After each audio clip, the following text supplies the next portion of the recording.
Oke, Assalamualaikum warahmatullahi wabarakatuh. Perkenalkan, nama saya Mariana dengan nomor stambuk F2017-01133. Saya dari kelas K3 Farmasi. Baik, di sini saya akan menjelaskan tentang penyakit epilepsi. Nah, epilepsi merupakan kejadian kejang yang terjadi berulang atau kambuhan. Atau epilepsi juga merupakan gangguan sistem saraf pusat atau neurologis di mana aktivitas otak menjadi tidak normal hingga menyebabkan kejang atau periode perilaku tidak biasa, sensasi, dan kadang-kadang pingsan. Nah, untuk gangguan epilepsi ini dia bisa dialami oleh siapapun, baik pria maupun wanita dari semua ras, latar belakang, etnis, dan usia. Sedangkan kejang itu sendiri merupakan manifestasi klinik dari aktivitas neuron yang berlebihan di dalam korteks cerebral. Adapun manifestasi klinik kejang sangat bervariasi tergantung dari daerah otak fungsional yang terlibat. Adapun etiologi epilepsi itu sendiri, aktivitas saraf abnormal akibat proses patologis yang mempengaruhi otak. Nah, gangguan biokimia atau metabolik dan lesi mikroskopik di otak akibat trauma otak pada saat lahir atau cedera lain. Nah, epilepsi ini terjadi juga pada bayi. Penyebabnya itu paling sering adalah asfiksi atau hipoksia waktu lahir, trauma intracranial waktu lahir, gangguan metabolik, malformasi congenital pada otak, atau infeksi. Kejang akan berhenti dengan sendirinya secara tiba-tiba. Biasanya, kejang pada bayi tak lebih dari 5 menit.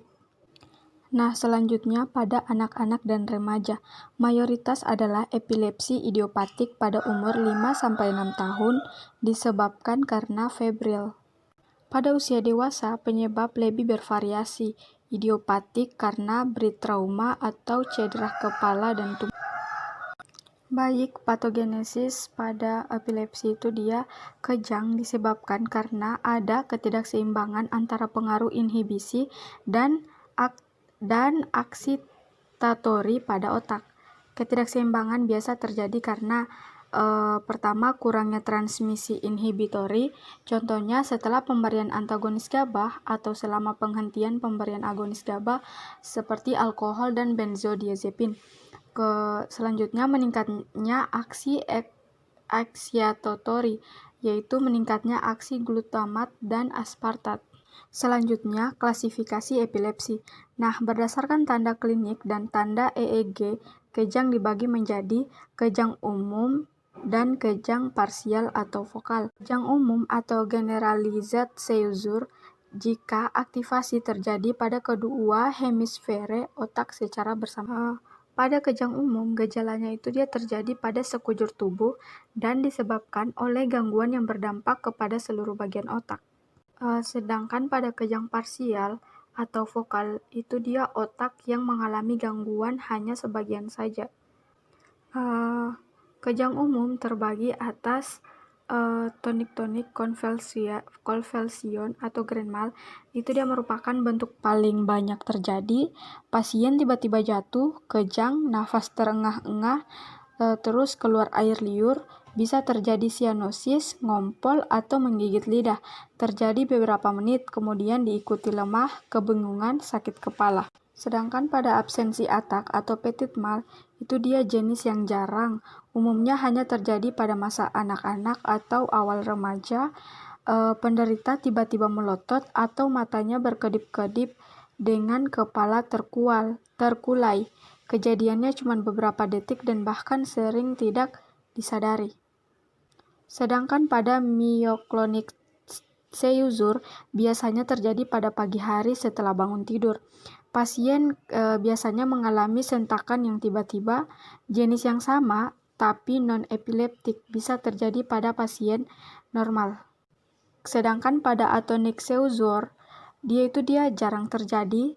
Kadang pasien tiba-tiba kehilangan kekuatan otot, langsung terjatuh, tapi biasa langsung recovered.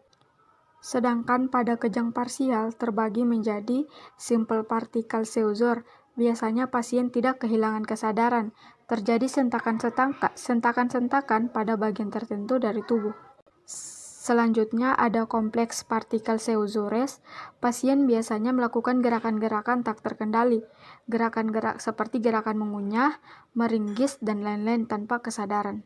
Untuk sasaran terapinya mengontrol supaya tidak terjadi kejang dan meminimalisasi adverse effect of drug.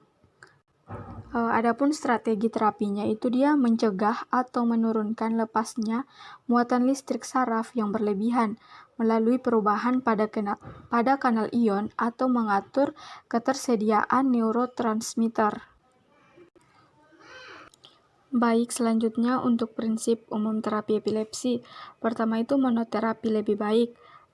Dia itu mengurangi potensi adverse effect, meningkatkan kepatuhan pasien. Tidak terbukti bahwa politerapi lebih baik dari monoterapi. Nah, selanjutnya hindari atau minimalkan penggunaan anti-epilepsi sedatif. Toleransi, efek pada inteligensia, memori, kemampuan motorik bisa menetap selama pengobatan. Jika mungkin, mulai terapi dengan satu anti-epilepsi non-sedatif. Jika gagal, baru diberi sedatif atau politerapi. Selanjutnya, berikan terapi sesuai dengan jenis epilepsinya. Mulai dengan dosis terkecil dan dapat ditingkatkan sesuai dengan kondisi klinis pasien. Kepatuhan pasien yang sangat penting itu merupakan kepatuhan pasien. Ada variasi individual terhadap respon obat anti-epilepsi. Perlu pemantauan ketat dan penyesuaian dosis. Nah, jika suatu obat gagal mencapai terapi yang diharapkan, pelan-pelan dihentikan dan diganti dengan obat lain. Jangan politerapi. Nah, lakukan monitoring kadar obat dalam darah. Jika mungkin, lakukan penyesuaian dosis dengan melihat juga kondisi klinik pasien. Adapun tata laksana terapi, pertama itu ada non-farmakologi. Nah, non-farmakologi ini dia merupakan amati faktor pemicu. Maksud dari amati faktor pemicu itu apakah pasien tersebut dia dapat apakah pasien tersebut mengalami penurunan kadar gula darah, terus apakah pasien tersebut mengonsumsi minuman beralkohol secara berlebihan atau panas-panasan di bawah matahari dan juga mengonsumsi obat-obatan tertentu sehingga mengakibatkan kejang.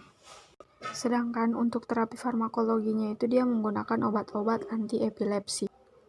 Adapun untuk obat-obat anti-epilepsi itu sendiri, dia itu obat-obat yang meningkatkan inaktivasi kanal Na+. Pertama, inaktivasi kanal Na+ ini dia menurunkan kemampuan saraf untuk menghantarkan muatan listrik. Contohnya seperti phenytoin, carbamazepin, lamotrigin, oxcarbazepin, valproat. Sedangkan untuk obat-obatan yang meningkatkan transmisi inhibitori GABA-ergik, itu dia agonis reseptor GABA, dia meningkatkan transmisi inhibitori dengan mengaktifkan kerja reseptor GABA. Contoh obatnya itu dia seperti benzodiazepin dan barbiturat. Sedangkan untuk menghambat GABA transminase, konsentrasi GABA meningkat. Contoh obatnya itu dia vigabatrin. Sedangkan untuk menghambat GABA transporter itu dia memperlama aksi GABA. Contoh obatnya itu dia ada tiagabin. Nah, sedangkan untuk meningkatkan konsentrasi GABA pada cairan cerebrospinal pasien, mungkin dengan menstimulasi pelepasan GABA dari non-vesicular pool. Contoh obatnya itu dia seperti gabapentin. Nah, untuk pencegahan epilepsi, selain dengan obat, penanganan epilepsi juga perlu ditunjang dengan pola hidup yang sehat, seperti olahraga secara teratur, tidak mengonsumsi minuman beralkohol secara berlebihan, serta diet khusus. Baik, itulah penjelasan dari saya tentang penyakit epilepsi. Kurang dan lebihnya mohon dimaafkan. Saya tutup dengan ucapan wabillahi taufiq wal hidayah. Wassalamualaikum warahmatullahi wabarakatuh.